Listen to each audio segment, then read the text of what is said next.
একটা সময় ছিল যখন পশ্চিমা দেশগুলো ভারতকে ছোট করে দেখত, আর আজ সেই পশ্চিমা দেশগুলোই ভারত ও রাশিয়ার বন্ধুত্ব দেখে হিংসায় জ্বলে যাচ্ছে। সম্প্রতি ন্যাটোর দেওয়া একটি বিবৃতি বিশ্ব রাজনীতিতে এক নতুন মোড় নিয়ে এসেছে, যা নিয়ে গোটা বিশ্বজুড়ে আলোচনার ঝড় উঠেছে। ন্যাটো অর্থাৎ উত্তর আটলান্টিক সামরিক জোট, যা পশ্চিমা দেশগুলোর সবচেয়ে বড় এবং বিপজ্জনক সামরিক সংগঠন হিসাবে পরিচিত, তার নতুন মহাসচিব মার্ক রুটের এক হুমকিতে ভারত, চীন এবং ব্রাজিলের মতো দেশগুলো এখন চাপের মুখে।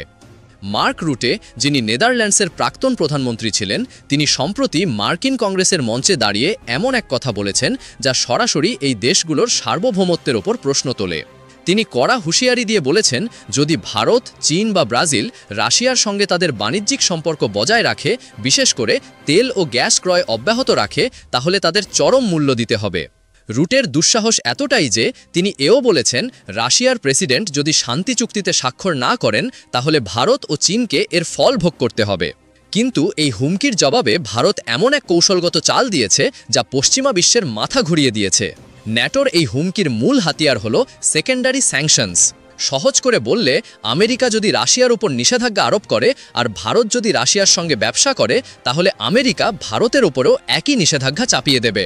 আসলে এটি হলো আমেরিকার এক ধরনের দাদাগিরি, যার সারমর্ম হলো, তুমি যদি আমার শত্রুর সঙ্গে বন্ধুত্ব করো, তাহলে তুমিও আমার শত্রু এবং আমি তোমার অর্থনীতিকে ধ্বংস করে দেব।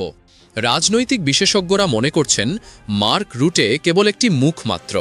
তার এই আগ্রাসী ও অহংকারী বক্তব্যের পেছনে মূল মস্তিষ্ক হল আমেরিকার রাষ্ট্রপতি ডোনাল্ড ট্রাম্পের আমেরিকা ফার্স্ট নীতি। তাদের উদ্দেশ্য একেবারে পরিষ্কার, ভারতকে ভয় দেখিয়ে রাশিয়া থেকে দূরে সরিয়ে নিজেদের দলে টেনে আনা। কিন্তু তারা হয়তো ভুলে যাচ্ছে, যে দেশকে তারা এই হুমকি দিচ্ছে, সেই দেশ আর আগের ভারত নেই। আজকের ভারত কারো হুমকিতে মাথা নত করে না। ন্যাটোর প্রধান যখন এই হুমকি দিচ্ছিলেন, তখন গোটা বিশ্বের নজর ছিল দিল্লির ওপর।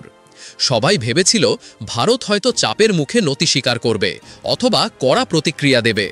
কিন্তু ভারত এমন এক কাজ করে দেখালো যা কেউ কল্পনাও করতে পারেনি। আমাদের পররাষ্ট্রমন্ত্রী এস জয়শঙ্কর, যিনি তার তীক্ষ্ণ বুদ্ধি এবং স্পষ্ট বক্তব্যের জন্য বিশ্বজুড়ে পরিচিত, তিনি এবং ভারতের কূটনীতিকরা বিশ্বের বিভিন্ন মঞ্চে এমন একটি আখ্যান উপস্থাপন করলেন যা ন্যাটো এবং আমেরিকার মুখে পুরো ঝামা ঘষে দিল। ভারত বিশ্বের সামনে পরিসংখ্যান দেখিয়ে স্পষ্ট করে জানিয়ে দিল যে গত 2 বছরে যদি ভারত রাশিয়ার কাছ থেকে বিপুল ছাড়ে অপরিশোধিত তেল না কিনত, তাহলে আজ আন্তর্জাতিক বাজারে তেলের দাম আকাশছুত। এই দাম ব্যারেল প্রতি $120 থেকে $130 পর্যন্ত পৌঁছে যেত। এটি শুধু একটি সাধারণ বিবৃতি ছিল না, এটি ছিল এক ধরনের কূটনৈতিক চাল। ভারত জানিয়ে দিল, তারা তো আসলে গোটা বিশ্বের অর্থনীতিকে একটি বড় সংকটের হাত থেকে রক্ষা করেছে। ভারত নিজেকে কোনো খলনায়কের মতো নয়, বরং এক গ্লোবাল এনার্জি শক অ্যাবজর্বার হিসাবে উপস্থাপন করেছে। ভারত এমন একটি দেশ যা বৈশ্বিক জ্বালানি সংকটের ধাক্কা সহ্য করেছে, যাতে বিশ্ব স্থিতিশীল থাকতে পারে। ভারত ন্যাটোর কাছেই হুমকির জবাব দিয়ে বলল, আপনারা আমাদের নিষেধাজ্ঞার হুমকি দিচ্ছেন, আপনাদের তো আমাদের কাছে কৃতজ্ঞ থাকা উচিত। আমাদের কারণেই তো আপনাদের নিজেদের দেশে পেট্রোল ও গ্যাসের দাম নিয়ন্ত্রণে আছে।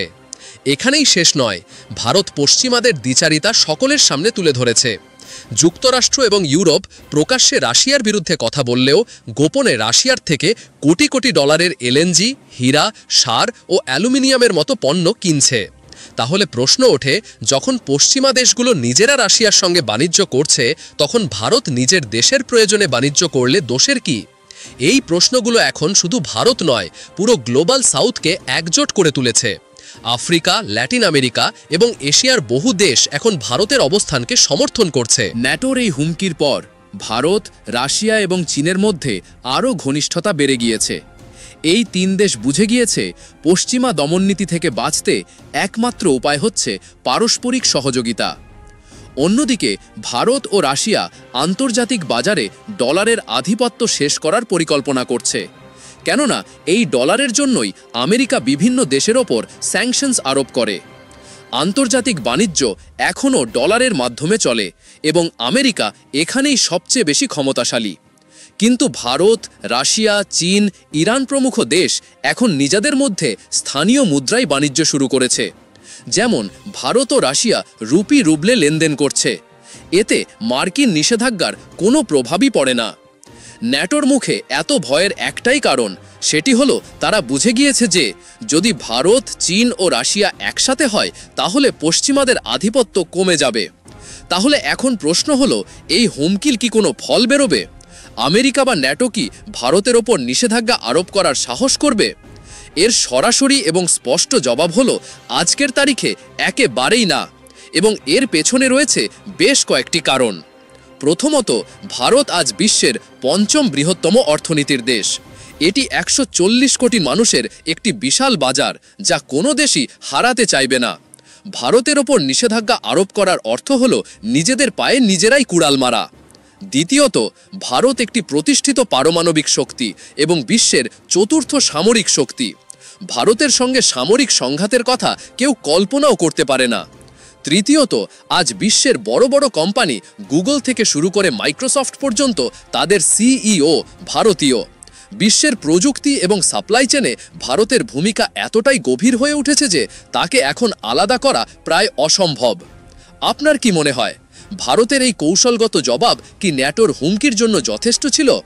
এবং ভারত, রাশিয়া, চীন জোট কি সত্যি আমেরিকান আধিপত্যকে চ্যালেঞ্জ করতে পারে? এই বিষয়ে আপনার মতামত আমাদের কমেন্ট করে জানান।